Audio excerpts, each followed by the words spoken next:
Ya, Pak Eko dan Pak Jatun, kita kan tadi sudah membahas banyak hal ya. Tapi sebenarnya di segmen ini perlu juga dong kita memberikan masukan, walaupun kita kan nggak boleh putus asa ya. Masukan harus terus-terusan ya Pak ya. Semakin kita banyak memberikan masukan, mudah-mudahan bisa didengar pemerintah ya. Mungkin saya tanya Mas Eko dulu. Mas Eko, sekarang dengan berbagai apa yang sudah kita bicarakan ya. Sekarang nih kalau melihat seperti ini, pemerintah salah satunya untuk mengatasi nilai tukar dan current account, itu kan bikin policy adalah berapa barang dilarang impor gitu. Tapi kan ini pemecahan kan nggak sustain, jangka pendek gitu. Yang sebenarnya tidak boleh dilakukan kalau ini bisa menghambat industri. Kita kan ingin industri itu tetap hidup kan. Nah ini supaya industri farmasi ini ke depan ini bisa tumbuh baik dan bisa memenuhi orang kelas menengah atas maupun juga BPJS ya. Apa sih yang strategi yang perlu dilakukan untuk jangka pendek ini dulu deh, jangan jangka panjang deh, supaya jangan terganggu industrinya gitu. Ya jangka pendek tentu saja adalah menjaga minat ya industri farmasi ini untuk bisa tetap mensupport adanya JKN tadi gitu ya. Sebetulnya kita juga sepakat bahwa JKN itu penting gitu ya dan sangat penting untuk ke depan ya dikembangkan terus dan terus dilakukan di Indonesia gitu. Tapi kalau terus-terusan defisit kan kekhawatirannya pada sisi sustainability-nya gitu. Nah di sisi lain juga tadi ternyata ya dari e-katalognya begitu rigid ya dan tidak mengakomodasi berbagai macam variabel-variabel yang cepat berubah begitu. Sehingga ini juga kedepannya harus menjadi catatan bagi pemerintah untuk merevisi itu bagaimana mendengarkan masukan suppliernya yaitu para industrinya, industri obatnya gitu ya. Sehingga dua-duanya bisa akan apa istilahnya ya tertarik untuk menjalankan karena masyarakat antusias terhadap kebijakan pemerintah ini. Terus yang kedua adalah industrinya juga harus disupport gitu supaya benar-benar terjadi gitu ya harga yang memang secara ekonomi itu menguntungkan begitu. Jadi artinya kan untung yang wajar lah ya. Iya gitu untung yang wajar gitu dan ya saya yakin ini ada persoalan cash flow ya. Mungkin kalau nyari untung yang gede enggak lah gitu. Tapi industri sangat pengen ya cash flow-nya itu lancar gitu karena bagaimanapun di luar profit tentu ada harus cash flow yang harus terlalu dijaga gitu. Nah, ini jadi pikiran ya catatan penting bagi pemerintah gitu ya dalam jangka pendek ini bagaimana menjaga cash flow-nya industri sehingga kemudian mereka akan mensuplai lagi untuk kegiatan atau untuk policy JKN berikutnya. Nah kalau Anda lihat sekarang kan industri kesehatan itu kan dari 3% sekarang jadi 5% kan jumlah kenaikan anggarannya gitu. Nah anggaran ini apakah tidak cukup untuk melihat bahwa masyarakat kita dikait dengan JKN tadi itu nggak cukup ya kalau 5%?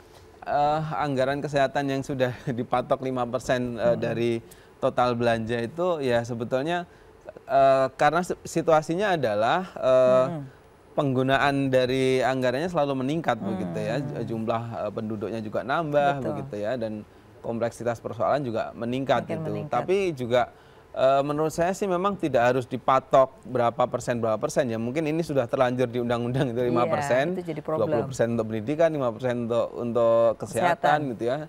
Mungkin langkah ke depan adalah lebih kepada policy-policy yang sifatnya tahunan ya, jadi tidak mematok anggaran, tapi lebih pada efektivitas bagaimana menggunakan anggaran-anggaran 5% yang sudah disediakan ini secara lebih efektif begitu. Itu akan mengurangi ya nanti dari sisi fleksibilitas fiskalnya juga masih ada gitu ketika nggak dipatok. Jadi jangan dipatok ya. Mungkin pendidikan juga dipikirkan ya untuk tidak dipatok 400 triliun setiap tahun dan kadang-kadang bingung ngabisinnya. Iya Pak, gimana komentarnya kalau melihat masukan tadi kan sebagai industri ini udah kasih masukan berbagai macam cara dan berbagai ini tapi kan responnya kan tidak sesuai dengan harapan industri Pak. Nah apa nih industri masukannya untuk jangka pendek ini?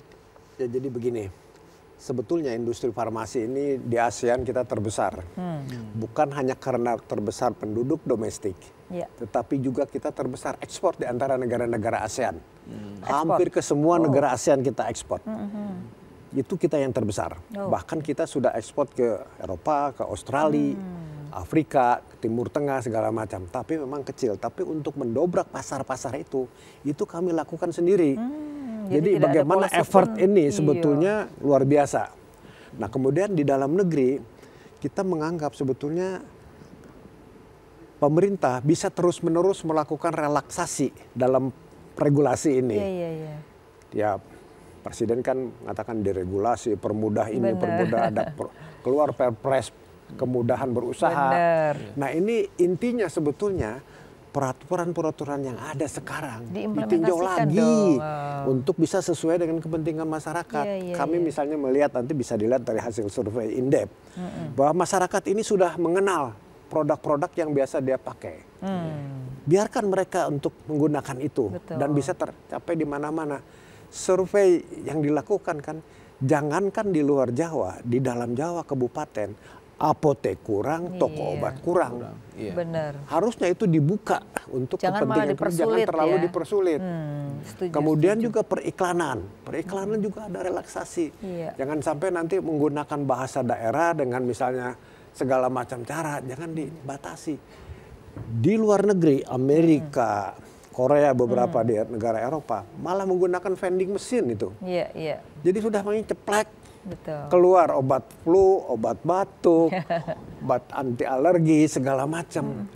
Kami juga sudah nyampaikan itu. Sudah. Ya tapi kan yang begini-begini kan belum termasuk dalam radar ini. Tapi ini menunjukkan bahwa di luar negeri itu sudah maju. Bukan peraturannya saja yang maju, tapi juga kemudahan dalam rangka penyebaran. Misalnya di airport, stasiun kereta, segala. Yang penting yang memiliki vending mesin itu bertanggung jawab atas produk. Kalau dilihat nilainya kan jauh lebih rendah di obat daripada ATM. Itu jangka pendek ya. Nah, jangka menengah panjang ini bagaimana supaya industri ini bergerak lebih cepat lagi dan seperti sesuai dengan harapan bisa memenuhi untuk kelas menengah atas maupun juga JKN tadi Pak. Apa yang mesti dilakukan juga? Ya, sebetulnya dalam roadmap kami ini memang berharap JKN ini yang sudah bagus berjalan, ini diusahakan seminimal mungkin permasalahannya. Jadi kami tidak pernah membayangkan bahwa dana untuk BPJS ini kurang. Defisit bahkan. Defisit.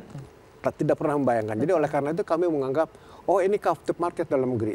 Berarti kalau kami memperbesar kapasitas untuk industri sebagai investor, itu akan maju. Sekarang kami sudah perbesar kapasitas, pembayarannya tidak jelas. Akibatnya apa? Investor kecewa. Yang dari luar negeri juga melihat ini.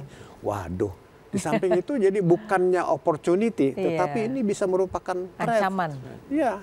Akhirnya nanti orang mungkin nggak produksi untuk JKN ya, mereka akan produksi untuk yang makanan kesehatan. Ya, artinya mereka cari peluang lain. Artinya bisa saja kita hanya memproduksi produk-produk yang sedikit aja ikutnya rendah nilainya. Obat gosok. Yang begitu-begitu. Yang paling nggak ada marginnya gitu. Yang penting bisa hidup secara ekonomis. Tidak berlebihan tapi ekonomis akan kesulitan juga nantinya untuk mensuplai obat dong kalau gitu. Jadi inovasi akan hilang, cita-cita kemandirian akan makin jauh. Setuju. Nah, Mas Eko, ini kalau kita melihat jangka menengah panjang, industri ini kan kelihatan sekali ya. Sekarang ini industri di kita ini nggak perfect competition ya, karena memang investasinya harus tinggi kan begitu ya. Tapi di satu sisi tadi marginnya makin lama makin tipis gitu. Nanti nggak ada investasi lagi dong di sektor farmasi ini. Iya, kalau untuk jangka menengah panjang ya, saya rasa ya pemerintah itu harus lebih banyak untuk melihat tadi faktor utamanya, salah satunya kalau saya lihat ya secara makro itu adalah 95% bahan baku dari luar gitu ya. Ini sudah berlangsung sangat lama begitu. Bagaimanapun harus ada upaya untuk bisa menggeser ya, minimal mengurangi sedikit demi sedikit supaya kan jumlah penduduk Indonesia itu kan terus bertambah. Usia mudanya itu yang paling tinggi sekarang ini, sehingga kemudian mau tidak mau gitu ya, kebijakan terhadap di bidang kesehatan ya, apalagi terhadap industri farmasi ini memang harus benar-benar menjadi istilahnya salah satu concern penting gitu, karena tidak ada satu negara yang bisa maju tanpa membangun sistem kesehatannya gitu ya, termasuk juga industrinya. Jadi baik preventif maupun orang sakit gitu ya. Preventifnya kita juga agak kurang kan kalau kita lihat sekarang ini. Sejauh ini memang masih kurang ya. Masih kurang. Jadi lebih banyak yang BPJS itu orang sakitnya. Itu tadi bagus itu, preventif, kuratif, tapi kita penekanan pada kuratif karena penyakit segala macam ada di sini. Gimana tuh Pak? Kalau kita lihat preventif kita kok kurang, padahal anggaran sudah mulai meningkat, tapi apa yang menjadi masalah? Begini, preventif yang sekarang ada itu preventif dikaitkan dengan penyakit menular.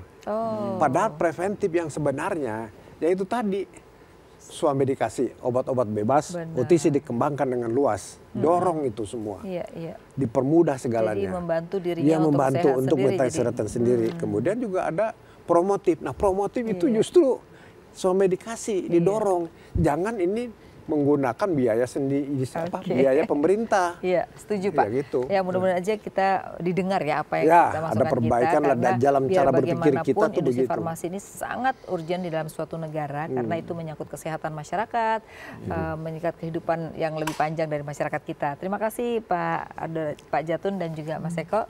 Ya pemirsa, demikian perbincangan kami bahwa sebenarnya kalau kita bicara industri farmasi sangat dibutuhkan karena pemerintah juga punya program BPJS, tapi di satu sisi juga kita punya kelas menengah yang membutuhkan makanan kesehatan dan ini juga menjadi bagian dari perusahaan farmasi. Untuk itu regulasi-regulasi yang ada perlu menjadi evaluasi pemerintah dan diperbaiki sesuai dengan perubahan lingkungan yang terjadi. Untuk itu kita akan menunggu apa yang akan dilakukan pemerintah untuk industri farmasi. Ya pemirsa, terima kasih atas kebersamaan Anda. Sampai jumpa.